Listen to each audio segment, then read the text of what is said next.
How bad and woke do you think Hellblade 2 is gonna be? So it's been a pretty rough week or so for Xbox, and you know what they could really use is like a W, just something to have a win. If only they had some big game or something that they could latch onto and show everybody.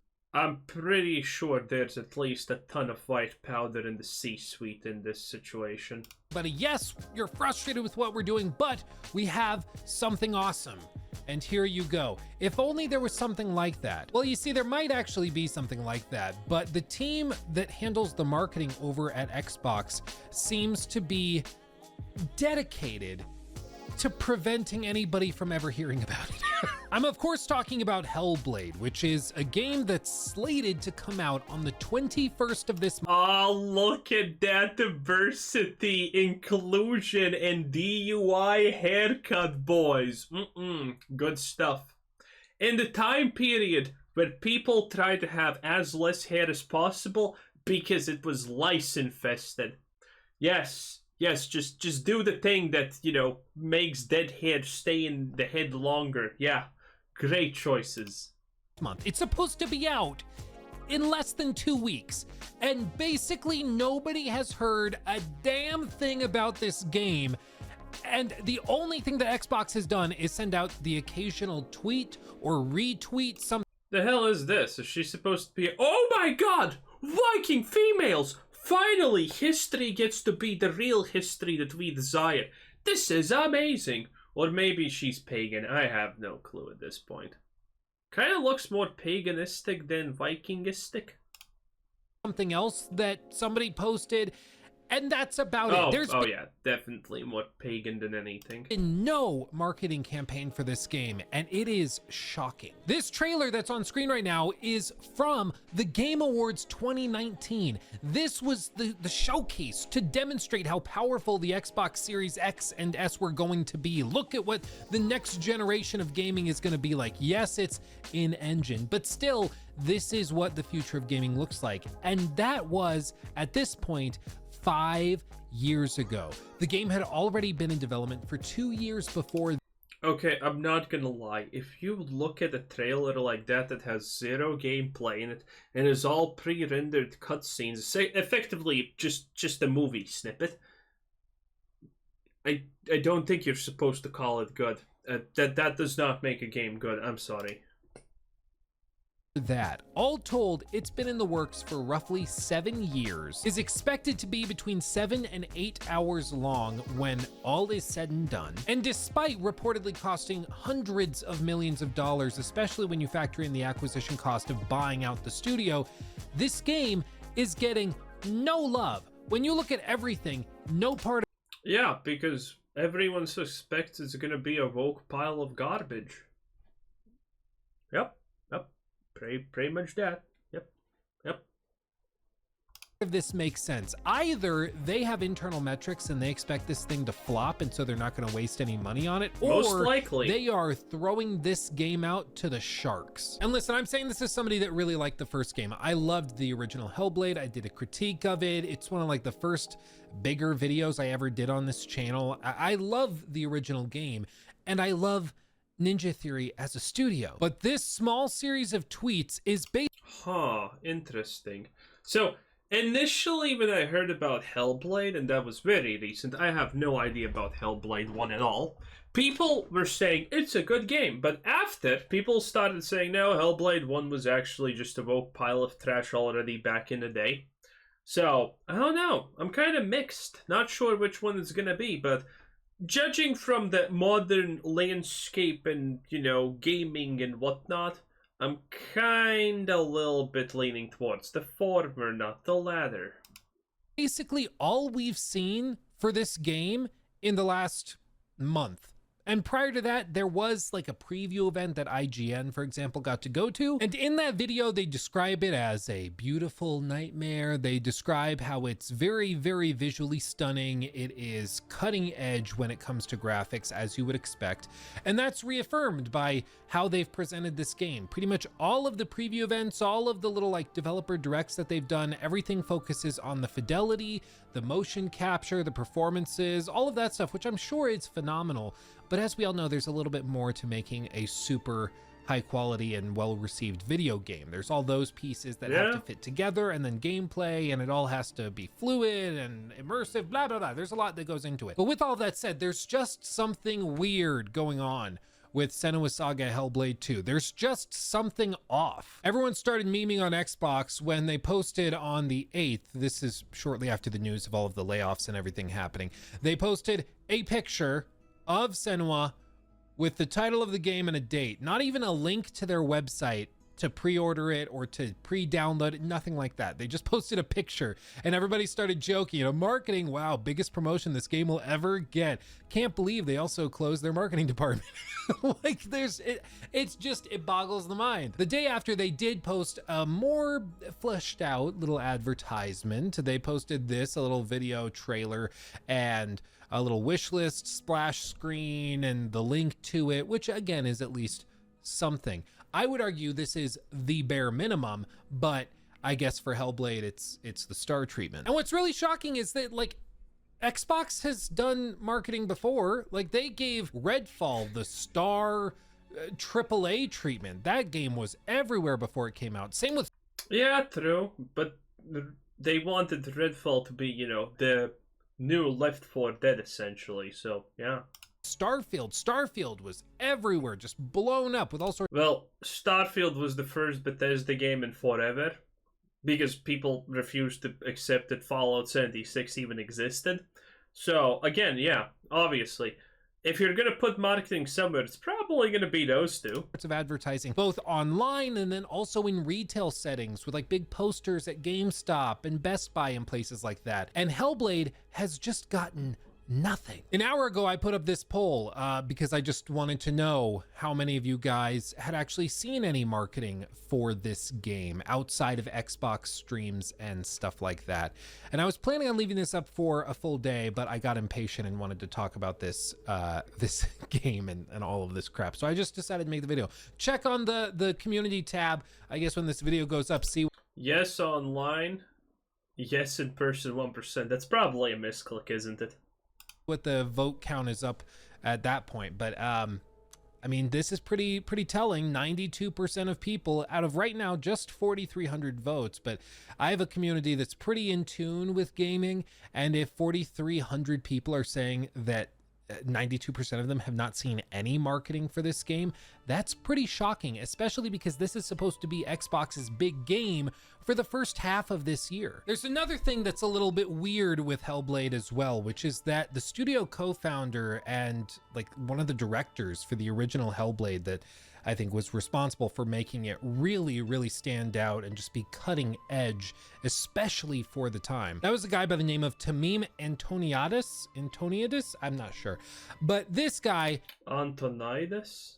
Head honcho at Ninja Theory, founder, very hands-on within the development of the first game. And naturally, when there's preview events for games like Hellblade... Okay. I'm still confused. I'll just Google Hellblade 1. When did it even come out? How long is Hellblade 1? Nope. Hellblade Sacrifice is a 2017 action-adventure game. Holy, okay. Let's look at the things. What the hell is this? Okay, yeah, slightly a lot questionable, not gonna lie. I have more questions now, thank you. A lot of media that goes to those events are looking for the game's directors and stuff to interview them, because it's usually in those interviews that you'll find out some of the most telling things about a game. Like when I went to that Avatar Frontiers of Pandora preview event, I got to interview the gameplay director for that entire project, and I asked him what the most important gameplay system was. What was the system he thought players were sleeping on that was... Are you kidding me? Frontiers of Pandora was an absolute shit bucket fest. ...to tie the whole game together, and he said the cooking system. Damn right, of course it's the cooking system. I mean, Frontiers of Pandora, you had a mini game to wiggle fruits off trees. That's how in-depth it was. Oh my lord, that's stupid. Yeah, not good. Not good. The cooking system. It was. Well, considering the combat system was absolute garbanzo, I guess he picked a good choice. And everything was absolutely bad about this. But it is surprising how many people actually wanted to be not blue-headed, but blue-skinned savage aliens with zero anything. Crazy stuff. It was quite telling once I had played the game. I was like, okay, yeah, I'm not sure if this is going to come together, if the cooking system is the key to all of this. And sure enough, it didn't really come together in a beautiful pad thai or anything. Yeah, nothing came together. Pandora is a shit show. If you have ever been in a forest and then you look at what's happening in that game, you're like, how does any of this make sense? Why is the same moss that's on trees outside in the daylight also inside here in the caves and on these rocks where there is no moisture or whatever? If this moss can survive everywhere, why isn't it covering the whole goddamn planet? Just kind of was there. Anyway, that's beside the point. The reason I bring it up is because usually at these preview events, you can interview the people that are most directly responsible for building these games out, and the creative directors and studio founders and stuff are usually there as well, and you can talk to them. However, when Forbes, IGN, and all those guys went to this preview event for Hellblade, they noticed a suspicious absence. They noticed that Tamim was not there. And there were positive reactions. People really liked the game. People thought it was really shocking and stunning. I mean, like, May cannot come soon enough. I can't remember the last time a game preview left me so excited to dive into the full experience. Like, very glowing previews, but it was odd because Tamim was just not there. And when they asked the rest of the Ninja Theory staff where he was, they just said, oh, he left the company a little while ago. Yeah, I don't know what to think about this. Will it not be trash? I never heard of Hellblade 1. I don't know what to expect. Again, it currently has all the typical downfalls and, tags of a modern-day Vogue game for modern audiences, which is horrible. But then again, I don't know. I don't know what to expect. I'm kind of leaning towards it's going to be a disaster, but you never know. Which happens. Normally, it's like a red flag when an executive or game director leaves in the middle of production. Normally, that would be really concerning. Yeah, it is. But in Tamim's case, I think there's a couple of extenuating circumstances. For one, as I said, he was one of the co-founders of the studio, and Microsoft is reported to have spent $117 million acquiring the studio, and that was revealed in 2018. And what we know is that Tamim worked on the early, pre-production phase and stuff for Hellblade 2 and left shortly after, which would time out pretty well to working on it for the first year from 2017 to 2018 after the studio is bought, and then he took his tens of millions or whatever his cut was and went off and started living a party lifestyle. And I actually looked up his Instagram page, which is public. You can actually find it yourself too. And he actually just is posting pictures of him on pirate ships and partying with a bunch of girls. Oh yeah. This guy wanted on Epstein's Island. That's for sure. More power to you, dude. I mean, it seems like he is living the dream. He built. Can't blame him. Epstein's Island is only bad if you're not invited on it. The game studio, made a ton of money selling it to Microsoft, and then he left, and now is just on boats partying with girls in their 20s. So, and all of them are paid. No, seriously, all of them are most likely paid. It's not uncommon. It's actually extremely common. Ever seen a fancy boat with a lot of girls on it? Yeah, all of them are getting paid to be there. Congratulations. With girls in their 20s. So props, dude. You did it. You won life. So some people have said oh, he left because he knew the game was going to be bad. I don't think that's what that is. I'm going to be honest. I think he just got a big payday and went off to party. I don't know. Maybe he'll see this video and comment below and be like, no, the game's going to suck. Or he's going to be like, hell yeah, I did. I'm living my best life. I don't know. My feeling is that he's probably just... Listen, if you're a man and you ever say living my best life, maybe you're actually a woman. Who knows? Off partying because he got a big payday when they sold the studio. That being said, That's just one little weird thing in this broader bush of weird things about Hellblade 2. So frankly, putting all of it together, the departure of one of the head honchos at the studio, Xbox's seeming ambivalence towards this game, the non-existent marketing campaign, and the extremely protracted development cycle all stacks up to me to say that something is just frankly off here. I've been trying to figure it out because on the one hand, yeah, I mean, there is definitely something off. You do not get a major release from a AAA publisher, studio, or whatever, and it has no marketing. That just doesn't happen nowadays. But this one is kind of being thrown into the gutter. And I think Hellblade 2 looks tremendous. I think graphically it looks stunning. The puzzles look super, super cool. The combat, while I'm sure very repetitive, just like the first game, seems to have undergone some changes and shifts to make it a little bit more streamlined and less frustrating. And I think they certainly have tackled this game with a much bigger budget and a much bigger scope, and all of that's great. But there's just something odd about it. And it all reminds me of a saying, which was never a tribute to malice, that which can be adequately explained by stupidity or incompetence. And God, I hate that saying. Whoever made that saying up clearly did not understand humans. Malice is one of the driving force for humanity in general. in light of a lot of Xbox's recent decisions, I'm starting to think that incompetence and stupidity, anyone who cannot achieve their goals is going to be driven by malice to a very high degree. might just be more likely. So when I look at something like their complete lack of marketing for Hellblade 2, I could interpret that as, oh, it's because they know that the game's going to be terrible. It's because they know something that we don't. Their internal reviews show that this is going to be a disaster and they don't want to put money into something that's going to be a failure. We could say that, attributing it to like a malice or some sort of big master plan or conspiracy. Or it could simply be that they just don't really know what they're doing and are trying to cut costs any way they can, including with marketing for the biggest.